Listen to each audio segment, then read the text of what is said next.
안녕하십니까, 김한입니다. 교육대학교 기출문제 짧은 강의 시간입니다. 이번 시간에는 서울교육대학교에서 출제됐었던 OER에 관련된 문제입니다. 여러분들 이 사진을 보면 무엇이 보이십니까? MOOC라는 글씨가 가장 크게 보이죠. MOOC라는 이야기죠. Massive Open Online Course라는 얘기입니다. 이 이야기가 왜 나올까? OER의 대표적인 학습 방법이기 때문입니다. OER이라고 하는 것은 무료로 제공되는, 공개적으로 제공되는 교수 학습 자료입니다. 자, 거기에 대표적인 것이 무크와 테드가 있는데요. 작년도에 출제됐었던 서울교육대학교 교양 문제 중에서 이 OER의 장점과 단점에 대해서 논하시오라는 문제가 나왔습니다. 나름대로 이 문제를 출제한 의도가 무엇일까를 생각해 보았습니다. 지금 현재 전 세계적으로 정보통신기술이 매우 발전되어 있죠. 4차 산업혁명 시대가 도래했다는 얘기죠.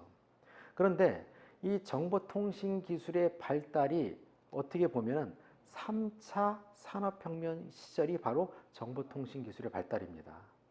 이 정보통신기술의 발달에 의해서 나타나는 교육혁명, 다시 말하면 3차 산업혁명 이후에 3차 교육혁명이 나타나는 부분들이 바로 지금과 같은 OER입니다. 이 부분들은 순기능, 다시 말해서 사회적으로 어떤 좋은 영향이 있고 또 어떤 나쁜 영향이 있을까를 살펴보기 위함입니다. 그리고 이렇게 많이 보급되고 있는 것이 교육에는 어떤 영향을 앞으로 미칠 수 있을 것인가, 이런 측면에서 OER에 관련된 문제가 출제되어졌다고 봅니다. 그러면 이 문제의 답변은 어떤 방향성을 가지고 답변을 해야 될 것이냐. 우선 온라인으로 제공되는 이 OER이라고 하는 무료 교수 학습 자료를 긍정적인 측면에서 생각해보고 또한 부정적인 측면에서 생각을 해보고 이것을 어느 한쪽으로 치우치지 말고 균형 있게 논리적 답변을 해야 될 것입니다. 물론 여러분들이 테드나 무크가 몰라도 답변을 할 수 있습니다. 왜?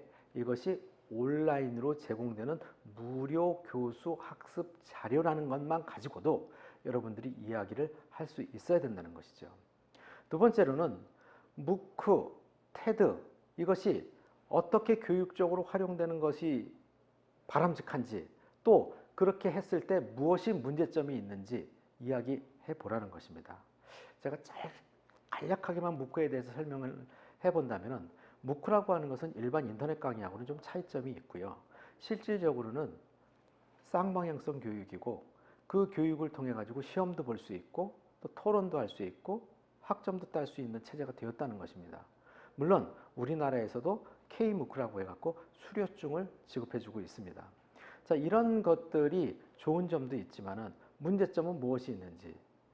이 무크의 회원들은 사실은 주로 고학력자들이라는 겁니다.